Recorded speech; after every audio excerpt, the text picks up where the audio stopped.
pessoas não estão mais conseguindo administrar seus pensamentos. Como assim, pastor? Por favor, me explique. Você está aqui em paz, tranquilo, amanheceu o dia, orou ao Senhor, falou com Deus, apresentou a Deus o seu dia, a sua família, e foi fazer os seus afazeres. E de repente, do nada, veio uma informação na sua cabeça que alguém da sua família morreu, sem ter morrido. E de repente aquele pensamento começa a trazer uma angústia ao teu coração. E aí de repente você espiritualiza a coisa e começa a acreditar que aquilo ali veio da parte de Deus e que vai acontecer. E esse estresse começa a tomar conta do teu coração e você começa a palpitar, começa a se perturbar. E se nós soubéssemos um pouquinho sobre a natureza da guerra espiritual, nós admitimos e administrávamos da seguinte forma: esse pensamento não veio de Deus, e começava a repreender na mesma hora. Ao repreender, entenderíamos que o Senhor nos deu nessa guerra uma coisa chamada capacete da salvação. E esse capacete, usando uma comparação aqui de baixo, um motoqueiro quando anda com capacete, ele protege a cabeça da pancada quando cai. A pancada não evita que a cabeça balance e chacoalhe, produz um efeito do qual diminui a gravidade da pancada. E nós entendemos espiritualmente a mesma coisa.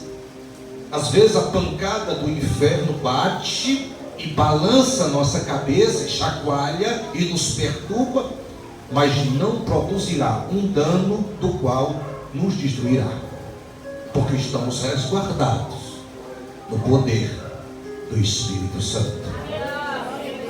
E nós, queridos e amados irmãos, entendemos isso, e ao entender isso, sabemos que estamos servindo um Deus que cuida de nós, que zela pela nossa vida. E ao conversar com este jovem, ele estava numa situação tão calamitante, que ele estava perdendo as coisas da vida, perdendo emprego, perdendo família, porque não estava mais conseguindo, pastores, administrar os pensamentos. Mas vocês que estão aqui já são bem-aventurados, porque a partir desse momento, quando vier qualquer ideia que seja contrária à palavra do Senhor, que seja contrária à vontade do Senhor, que é boa, perfeita e agradável, você vai repreender agora, em nome do Senhor Jesus. E ao repreender, você vai buscar a iluminação do Espírito Santo para ficar em paz em meio à guerra. Amém? Amém. Glória a Deus. E é sobre isso que eu queria tratar esta noite. Eu pediria aos meus irmãos que abrissem no livro de Daniel, capítulo de número 3, versículo 12. Daniel 3:12. Porque se nós pararmos para pensar um pouco, meditar, nós vamos entender que o diabo, o nosso adversário, ele trabalha para tentar de alguma forma nos aprisionar. Escute, e essa prisão não precisa ser literal. Você não precisa estar dentro de um cárcere de ferro ou de qualquer outro tipo, mas você pode muito bem estar solto e acontecer a mesma coisa que aconteceu com Eliabe. Ele estava solto no sofá sentado, mas o diabo estava tentando aprisionar a mente dele, para que ele não fosse para o culto e recebesse a bênção. Você nota, meus amados, que a nossa guerra não é humana, ela não é palpável, tangível, A nossa guerra é espiritual. Você pode estar sentado aqui, mas a tua cabeça está pegando fogo, porque você veio para cá e o problema te acompanhou. Eu não sei como foi o teu dia, mas de repente hoje foi o dia que você entendeu, como dizem lá fora, o dia de campo. E se eu não tiver um posicionamento espiritual com Deus, eu fico nem um dragão botando fogo pela boca. Mas aprove a Deus estarmos com um pouquinho de maturidade espiritual, para entender o que disse Paulo em Filipenses 4,13: posso todas as coisas naquele que me fortalece. E se eu posso todas as coisas, em Cristo eu posso administrar a guerra, sabendo que as bombas podem estourar do meu lado, mas eu sei que dentro de mim pode também habitar a paz que foi prometida pelo Senhor Jesus, quando Ele diz: no mundo tereis aflições, mas tende bom ânimo, eu venci o mundo.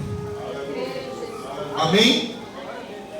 Está escrito assim, você achando ou não.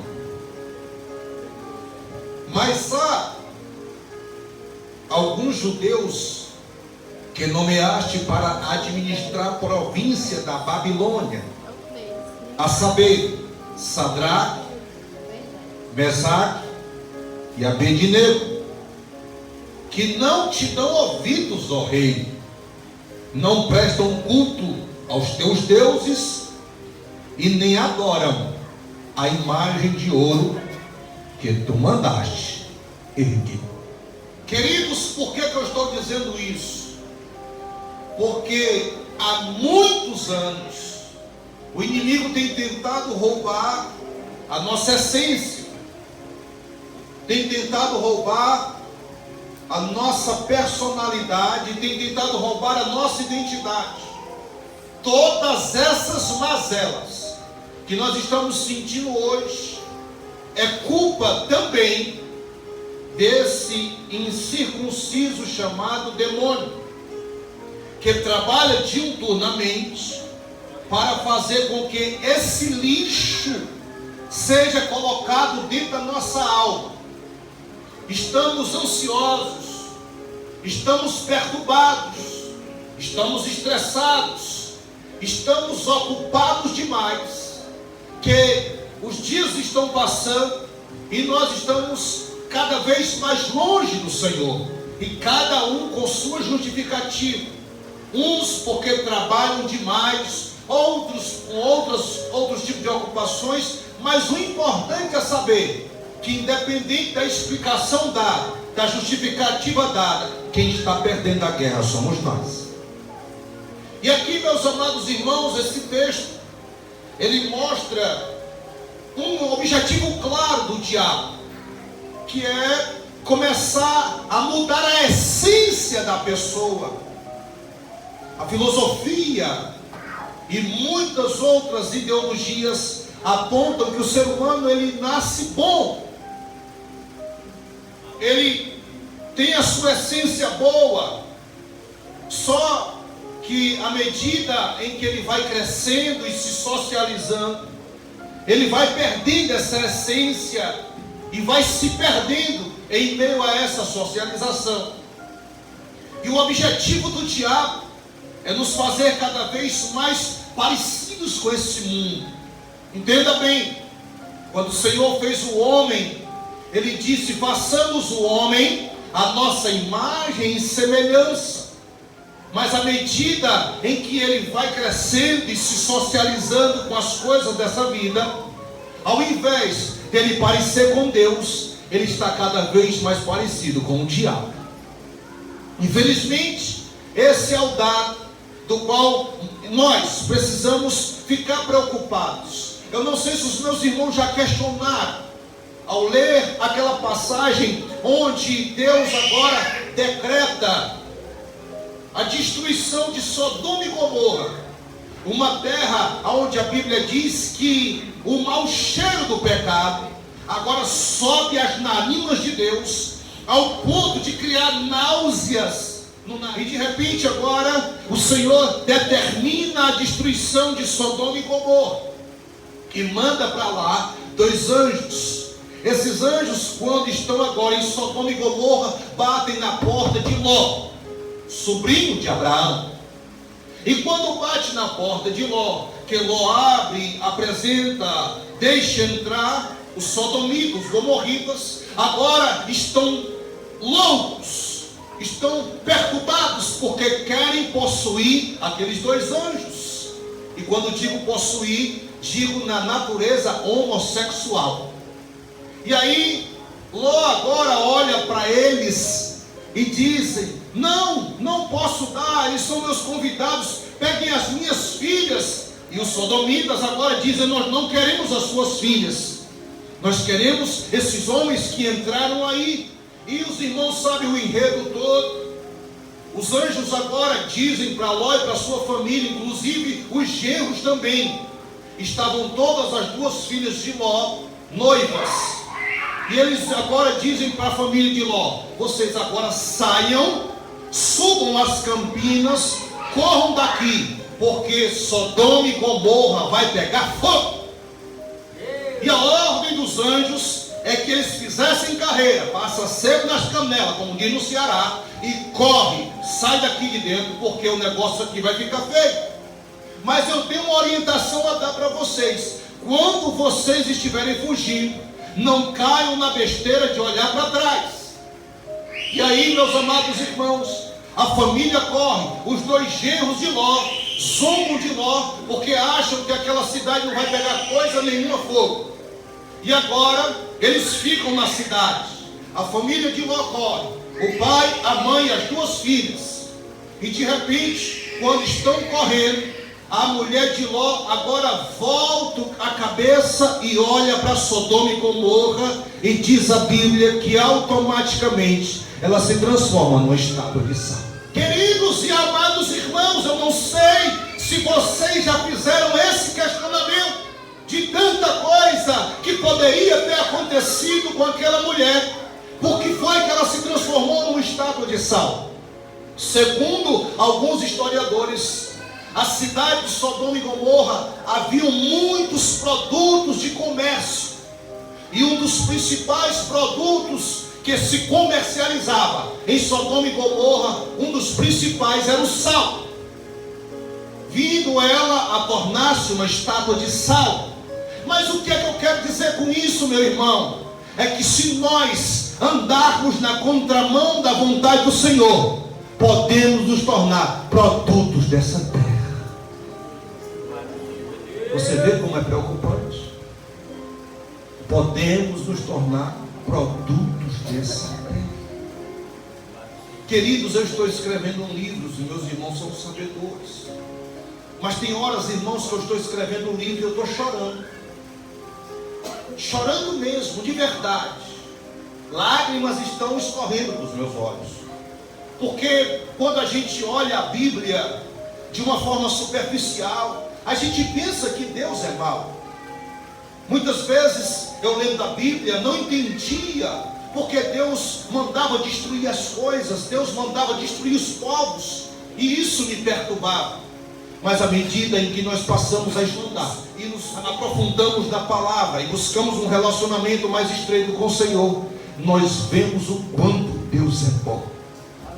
Irmãos, Deus é tão bom que tem tolerado gerações e gerações, olhando para a raça humana, esperando os homens mudarem, esperando os homens se quebrantarem, esperando os homens voltarem à essência da adoração. E quando Deus fica esperando, numa palavra conhecida de nós, chamada longanimidade. A palavra longanimidade significa longo ânimo, longa espera.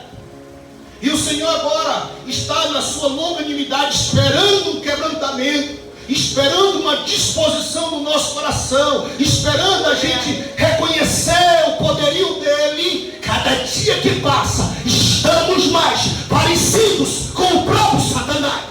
Esse texto que eu li, ele representa exatamente o cenário manipulado pelo Satanás.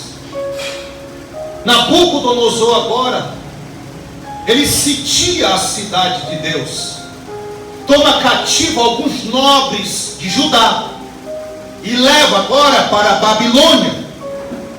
E dentro da Babilônia, ele agora dá ordens para o eunuco tomar conta daqueles jovens. Mas a Bíblia agora vai narrar que Daniel, Ananias, Azarias e Misael, que eram os nomes originais desses homens, receberam agora da mão do eunuco uma ordem de comer os manjares do rei. E a primeira coisa que ele fez quando viu aqueles 4 jovens foi mudar o nome deles para Sadraque, Mesaque e Abidnego. Nomes que fazem menção aos deuses caldeus, aos deuses babilônios, aos deuses que são contrários à vontade do nosso Deus maior.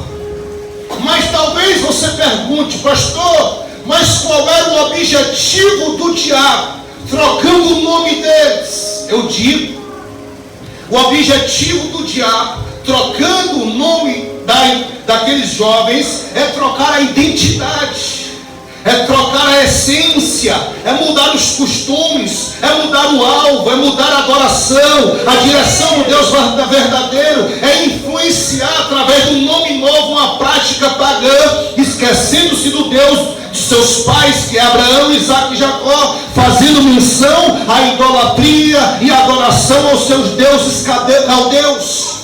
É exatamente isso. Ele começa a manipular logo com o nome. Ele vai logo trocando a identidade, pastor Valdimar. E esse nome, ele começa a fazer um efeito na vida dessa pessoa, que daqui a pouco, se ela não cuidar, ela está perdendo a própria identidade. Ela está perdendo o foco, como disse o Eliá, está perdendo a visão. Nada que o diabo faz é à toa. Ele não dá murro em ponta de faca.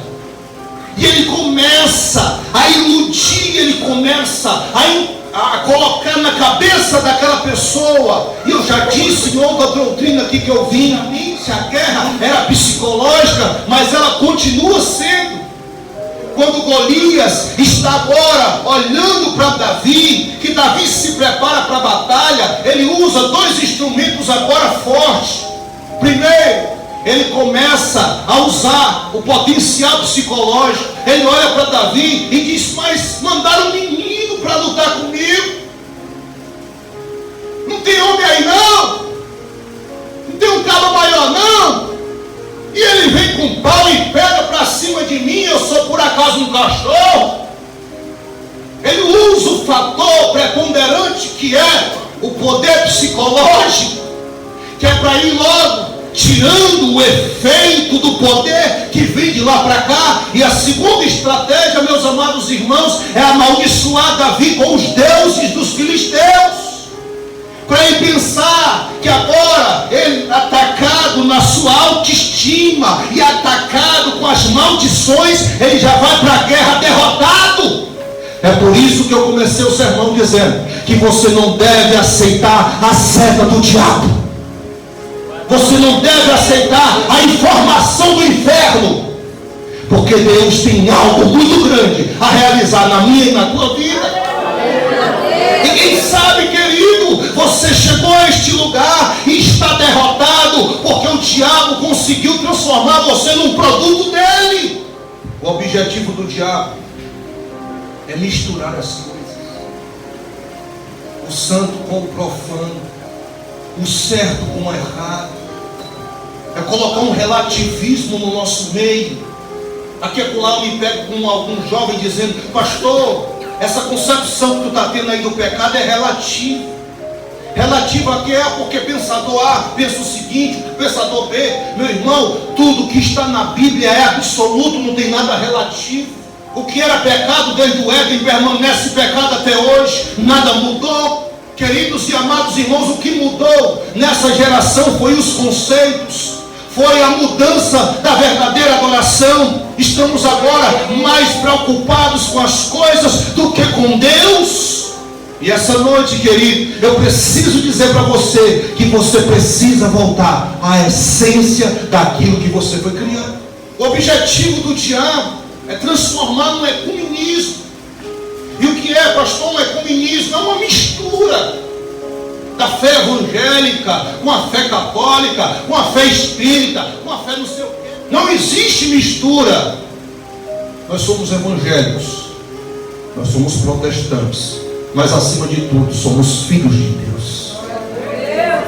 Querido, a Bíblia vai dizer em Daniel capítulo 1, versículo 3 e 4: então o rei ordenou a Aspenaz, o chefe dos oficiais da sua corte, que trouxesse alguns dos israelitas da família real e da nobreza, jovens sem defeito físico, de boa aparência, cultos, estudados, inteligentes, que dominassem os vários campos do conhecimento e fossem capacitados para servir no palácio do rei. E ele, esse chefe, era obrigado a ensinar-lhe a língua e a literatura dos babilônios. Você está vendo? Os jovens agora foram obrigados a mudar de nome. Os jovens agora receberam a instrução que tinha que aprender a língua dos caldeus e dos babilônios. Queridos e amados irmãos, essa influência, ela não é em vão. Essa influência não é à toa. O diabo quer roubar nossa identidade. Agora há pouco eu disse para os meus irmãos que um filho de uma irmã nossa da igreja, ele foi para a faculdade e era crente nascido na igreja, e agora chegou em casa com a ideia, dizendo para a mãe: eu não vou mais ser crente, não vou mais para a igreja, porque Platão é mais importante do que Jesus. E quantos filhas nossos não estão sendo influenciados com as coisas desse mundo? O menino chega em casa e diz: eu não vou ser mais homem, vou ser mulher. A mulher diz: eu não vou ser mais mulher, vou ser homem. O diabo está colocando esse espírito para roubar a nossa essência. Queridos, eu vou pedir para você abrir agora em Gênesis capítulo 19. Eu peço para você não se demorar. Capítulo 19, versículo 31 ao 36. Por favor, todos portando a Bíblia. Se alguém não trouxe Bíblia, está aqui a minha. Gênesis capítulo 19, do versículo 31 ao 36.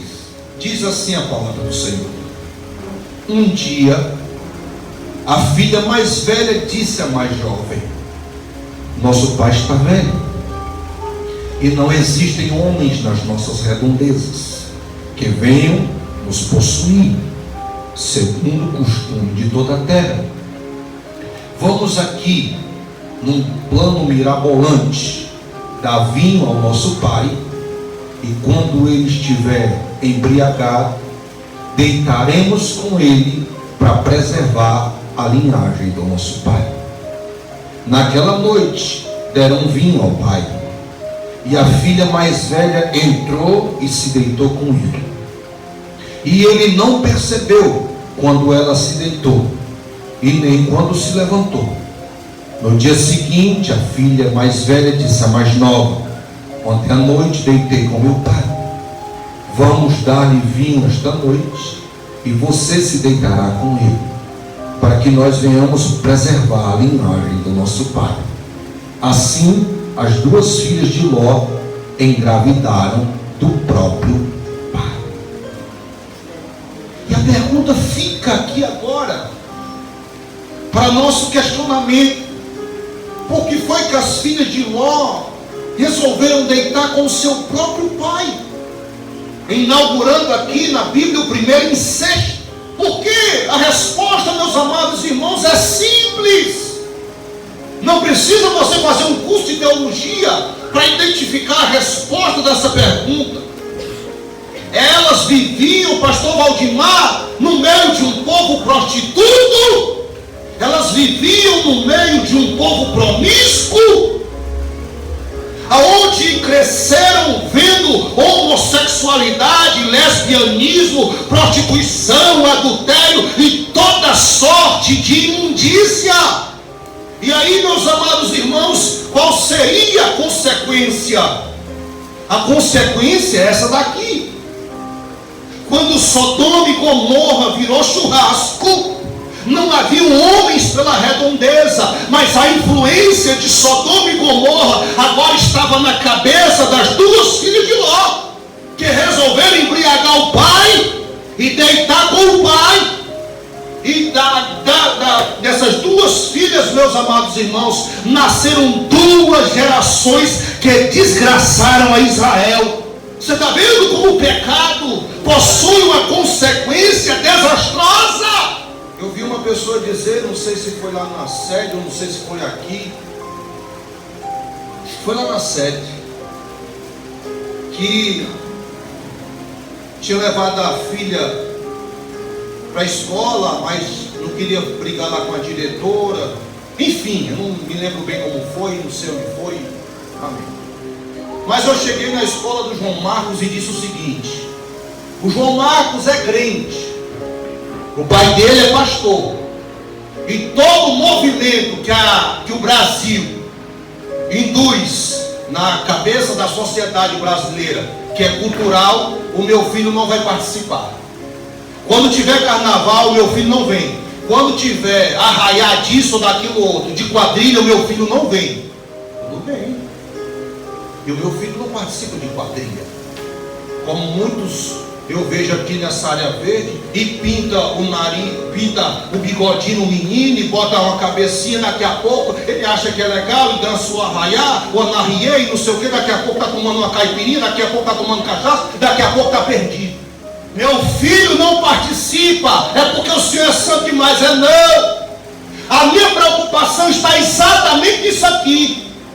Comece de novinho, e bota uma sainha curta, e bota um shortzinho curto, e deixa dançar uma lambada, e deixa dançar não sei o que, e deixa dançar uma quadrilha. Daqui a pouco a criança cresce, e a formação da personalidade, segundo Freud, é de 0 a 6 anos. Alguns outros pensamentos dizem que é de 0 a 9. Depois disso é só consequência. E aí? Vai orar? Vai chorar? Vai fazer o quê? Queridos e amados irmãos, com todo amor, com todo carinho, com todo respeito, eu preciso que você entenda que por trás de tudo isso existe um agente maligno chamado Satanás, e ele quer a todo custo roubar a identidade do seu filho. Você está aqui na igreja orando, chorando, e a televisão está desfazendo tudo que você está fazendo aqui. Eu disse agora na teologia, tem coisas que as nossas mãos fazem, que a nossa boca joga fora. Você sabia? Tem gente que vem para a igreja e recebe a bênção e chora, e Deus fala e se abraça com a bênção, mas quando chega em casa, que o marido faz uma besteira, ela joga tudo que ela fez aqui no mato, porque ela falou outra besteira. Queridos e amados irmãos, essa noite, em nome do Senhor Jesus, abramos os nossos olhos. Esse Toy Story 4 aí que está no cinema já foi visto, e agora houve um levante da igreja evangélica que saiu na rua. Pare de querer doutrinar os nossos filhos, porque existe uma cena nesse Toy Story 4 que duas meninas se beijam, e a criança não tem capacidade de entender um negócio desse. Um dia desse eu estava no retiro, o João Marcos viu lá um cara todo cheio de brinco. Ele olhou para mim, pequenininho ainda, e disse: papai, ele é mulher? Eu disse: é. É uma menina. Pastor, tu está sendo homofóbico, racista, preconceituoso? Não. O mundo quer impregnar uma ideologia onde nós, dessa geração, podemos fazer tatuagem, podemos colocar pince, podemos ficar cada vez mais parecido com o cão. E tem que ter muito Jesus na vida para pregar um evangelho como esse que eu estou pregando. Tem que ter muita coragem. Tem que ter muito Jesus. Queridos e amados irmãos, quando Isaías, o profeta Isaías, diz no capítulo de número 6 que ele viu o Senhor. O profeta Isaías, eu não estou falando de qualquer outro profeta, o profeta messiânico que mais disse profecia sobre a volta de Jesus. Se você for até o capítulo 6, você vai encontrar um Isaías, mas a partir do capítulo 6 você vai identificar outro Isaías, porque até o capítulo 6 a Bíblia diz que o meio em que Isaías vivia era um meio onde as pessoas falavam palavrões. E diz Isaías, quando viu o Senhor, ai, eu gritei. Você quer ver? Abra a Bíblia aí, Isaías 6:5. Vou dar tempo para você, 10 segundos, 10, 9, 8, 7, 6, 5, 4, 3, 2, 1. Tic-tac, tic-tac. Acabou meu tempo. Então eu gritei, ai de mim, estou perdido, pois eu sou um homem de lábios impuros e vivo no meio de um povo de lábios impuros, e os meus olhos viram o Senhor dos exércitos. Está vendo aí, irmão, como é perigosa a influência? Como é perigoso o chaveco do diabo no teu ouvido? Como é perigoso? E nós precisamos acordar. A história narra que em 323 mais ou menos depois de Cristo, se levantou um cidadão, um imperador chamado Constantino. Havia muito de sabor em Roma e nos seus arredores, mas esse imperador agora, ele começa a aceitar o cristianismo, ele passa a estimular o cristianismo, porque antes de Constantino, o cristianismo era apenas tolerado. Fica aí, deixa aí. Porém, ele começou a se expandir no passar do tempo, até que começou a tornar-se uma ameaça. Desta forma, os imperadores romanos começaram a perseguir os seguidores da religião. Os cristãos, como eu já disse aqui várias vezes, eram jogados na arena com os leões para que virasse divertimento para o povo, enquanto eles eram mordidos e comidos pelos leões. Apesar dessa legalização do cristianismo em Roma, a religião não se tornou oficial no Estado, dado continuidade à existência do paganismo. Infelizmente, meus amados irmãos, esse imperador Constantino disse que teve uma experiência com o Senhor Jesus, mas ele ainda mantinha nas moedas a gravura do sol, que era o símbolo de um Deus na época.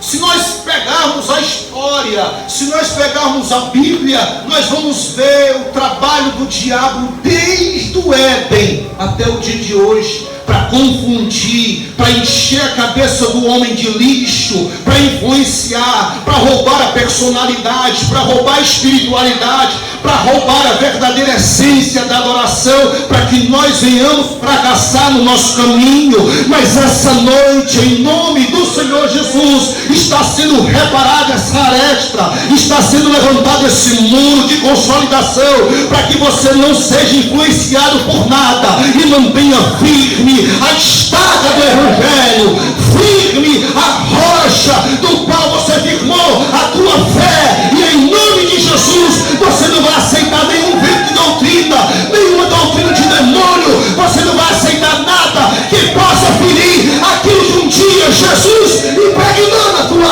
alma. Você quer ver outro exemplo? Eu ainda tenho um tempo. Primeira vez. Pronto, mas eu não preciso de uma tempo, sabe, de Bíblia, primeira vez. Desculpa, mas é 11 mesmo. Eu só errei o segundo, mas é primeira vez, é capítulo 11 mesmo. Eu errei o capítulo 11. Bom, eu estou contando a história mesmo que vocês estão vendo aí. E a Bíblia vai dizer, vou ler de novo, eu tenho tempo. Casou-se com 700 princesas, 300 concubinas, está assim, tá? E suas mulheres o levaram a desviar-se. À medida que Salomão foi envelhecendo, e meus olhos também não são mais os mesmos, né? Suas mulheres o induziram a voltar-se para outros deuses. O seu coração já não era mais totalmente dedicado ao Senhor, seu Deus, como foi o coração do seu pai, o velho Davi. Ele seguia os postos sagrados, a deusa dos Sidônios, a Moló, o repugnante deus dos Amonitas. Ele já não era mais aquele Salomão que um dia foi, porque Salomão, ele fazia aquela política. Qual é a política, pastor? Ele saía casando com todas as princesas para não ter guerra com ninguém, contra ninguém.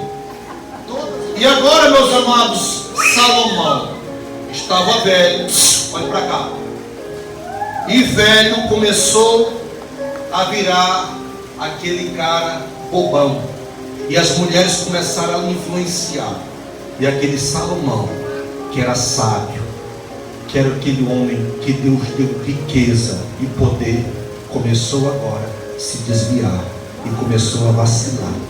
Eu só estou querendo mostrar para você como é difícil você administrar quando você não está debaixo da orientação de Deus. Está fazendo, aqui e acolá eu escuto um jovem dizendo para mim: pastor, eu posso tomar um vinhozinho? Pastor, eu posso ouvir Roberto Carlos? Pastor, eu posso ouvir cantora fulana de tal? Pastor, eu posso isso? Pastor, é pecado fumar maconha? E vocês já pensaram, irmãos, se eu fosse aquele pastor babão, que tivesse medo de perder membro, que tivesse medo de dizer a verdade, eu ia dizer, é melhor eu dizer que pode, porque se eu disser que não pode, ele vai sair da igreja. Aí eu digo que pode, ele permanece na igreja, e quem sabe num dado certo momento ele se arrepende, e lá quem fica enganchado na porta do céu sou eu, porque não preguei a verdade que devia pregar, independente de quem fosse ficar na igreja ou sair.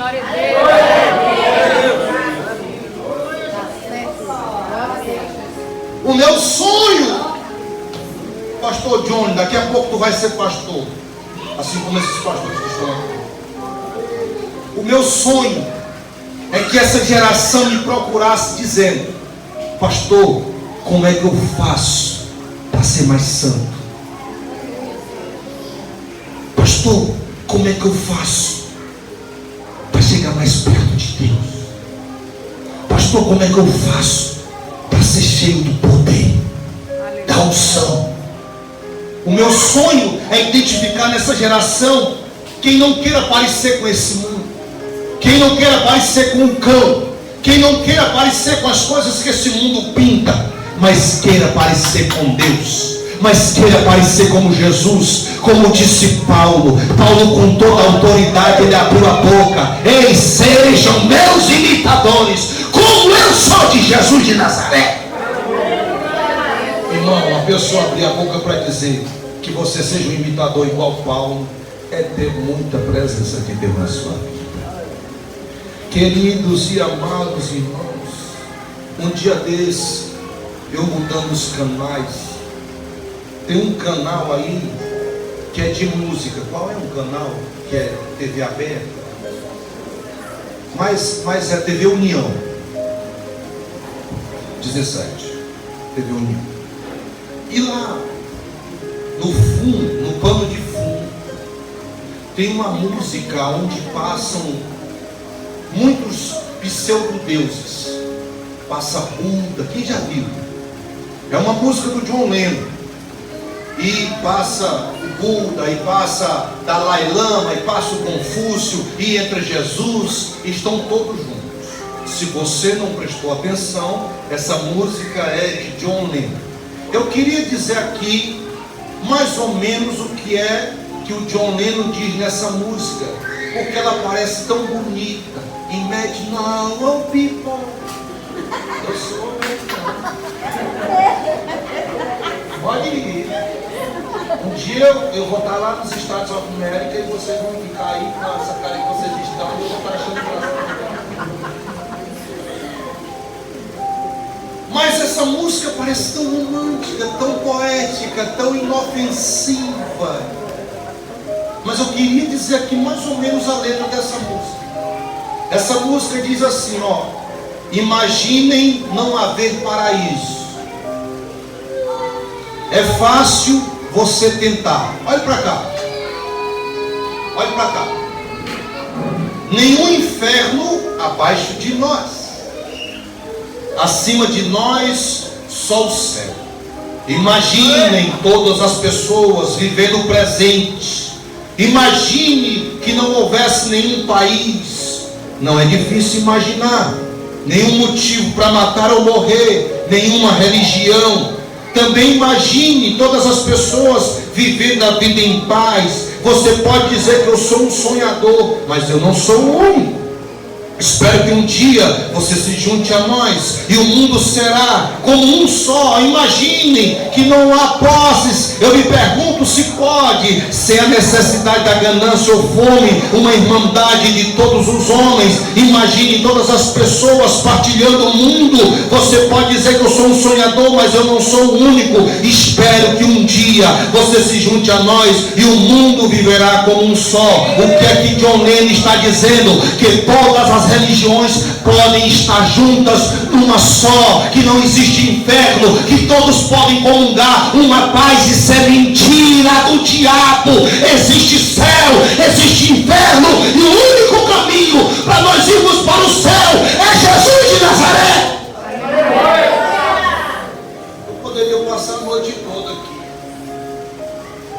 mas eu vou dar só mais um trechinho de uma outra música, de uma cantora que não é muito conhecida, Ivete Sangalo. Ninguém conhece. Eu nunca pulei portal com as músicas dela, mas eu vou dar só um trechinho aqui de uma letra de uma música dela, que é mais ou menos o seguinte: a minha sorte grande foi você cair do céu. Quem foi que caiu do céu?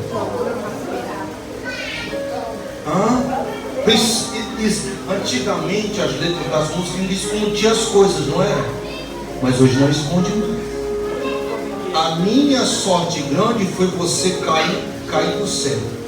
Minha paixão verdadeira, viver a emoção, ganhar teu coração para ser feliz a vida inteira. É lindo o teu sorriso, o brilho dos teus olhos, meu anjo querubim. Tá mais escondido, tá? Uma coisa mais explícita do que essa. Doce os teus beijos, calor dos teus braços, perfume de jasmim, chegou no meu espaço, mandando no pedaço, com amor que não é brincadeira. E o refrão, todo mundo sabe: poeira. Quando caiu, levantou poeira. E o crente não acha errado trocar um culto para ficar em casa assistindo novela. E o crente não acha errado trocar um culto para fazer qualquer outra coisa, porque infelizmente, quem sabe ele já é um produto dessa terra e não sabe. Ele já se transformou num produto. E muitas vezes não tem mais força para se desvencilhar da estátua de sal que se transformou. E eu poderia, meus amados, passar aqui muito e muito tempo, porque eu vou dar aqui só mais uma outra passagem. Êxodo 33, 16, 10 segundos para você achar. Êxodo fica logo no começo da Bíblia, pelo amor de Deus, Pentateuco, 5 livros de Moisés. Êxodo 33, 16. Ligeiro!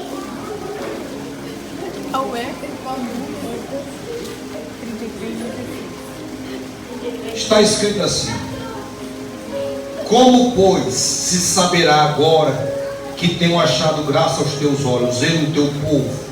Pergunta de Moisés a Jesus. Acaso não é por andar tu conosco, de modo a sermos separados, eu, teu povo, de todos os povos que há sobre a face da terra? O Senhor nos levantou para ser separado, diferente. Isso não significa que você não vai deixar de trabalhar, não vai deixar de socializar coisa nenhuma. Isso significa que você é diferente. Aleluia. Você é diferente. Você não vai fazer o que o mundo faz. Você é diferente. Você está lá, mas você não é de lá. Assim como Jesus disse: vocês estão no mundo, mas vocês não são do mundo. Queridos e amados irmãos, a igreja cristã, ela tem uma cultura. E a cultura da igreja é contra a cultura do mundo. Ela se opõe à visão do mundo. O mundo aqui não é as árvores, não é o chão, não é o sol, não é as estrelas. O mundo, como bem definira Paulo em Romanos 12:2, é o sistema manipulado por Satanás. Isso é que significa mundo. Sistema manipulado por Satanás. No meu livro eu boto SMS. E esse sistema manipulado por Satanás está cada dia mais dentro da igreja. Por trás de tudo isso existe uma indústria que trabalha para acochar as calças, tanto dos homens como das mulheres, para exatamente influenciar o espírito da pombagira, do erotismo, para deixar o mundo mais erótico, o mundo mais esculhambado, o mundo mais cheio de promiscuidade, para alimentar uma fatia de mercado que a igreja está abraçando com unhas e dentes. Uma pessoa me procurou e disse assim: pastor, tu não viu não? A Globo fez aí um evento que o diabo mordeu a testa. Foi mesmo? E que evento foi esse? Promessas. Tinha nome Promises, era Promises, sei lá.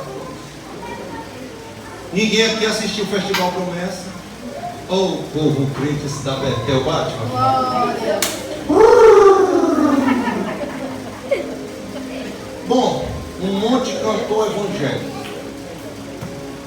Cantou nesse Festival Promessa. Aí os crentes dizem: pastor, a Globo está se convertendo. Irmãos, os evangélicos é uma fatia de mercado. O evangelho come, o evangelho se veste, o evangélico faz tudo, que gasta dinheiro lá fora. E a Rede Globo não se converteu coisa nenhuma, como a Record também não se converteu. A novela da Record agora recente, fazendo apologia ao aborto, que aquele bispo Macedo devia criar vergonha na cara dele. Eu já sonhei várias vezes, eu bati de frente com aquele homem, e o pau cantando. É uma vontade que tem no meu espírito, eu pegar ele. Se converteu de manhã nas igrejas e de noite bota idolatria na tua novela. E agora recente está fazendo apologia ao aborto. Queridos e amados irmãos, essa noite, em nome do Senhor Jesus, eu tenho mais 40 minutos, 1 hora de pregação aqui, não dá mais tempo não. Aleluia, Deus. Eu só quero que você entenda que Jesus quer conservar a tua essência. Aleluia. Glória a Deus. Tua essência. Tu nasceu com aquele. Meu irmão, em nome de Jesus, eu quero te dizer que você tem que parecer com Jesus. Glória a Deus. Você não pode ser instrumento de inspiração no que diz respeito a pecado. Queridos e amados irmãos, nós estamos num lugar onde todos aqui estão em processo chamado santificação. E nós temos que ter cuidado, porque tem pessoas que não sabem se vestir.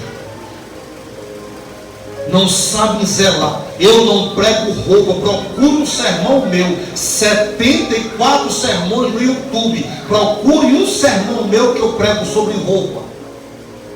Mas irmãos, é uma outra coisa que precisa clarear e dominar a mente dos meus irmãos, tanto o homem como a mulher. As irmãs andam com isso aqui aberto, andam com isso aqui aberto, tomara que caia, tomara que rasgue, tomara que tire, tomara que veja. Eu sei lá, todos tomara que seja.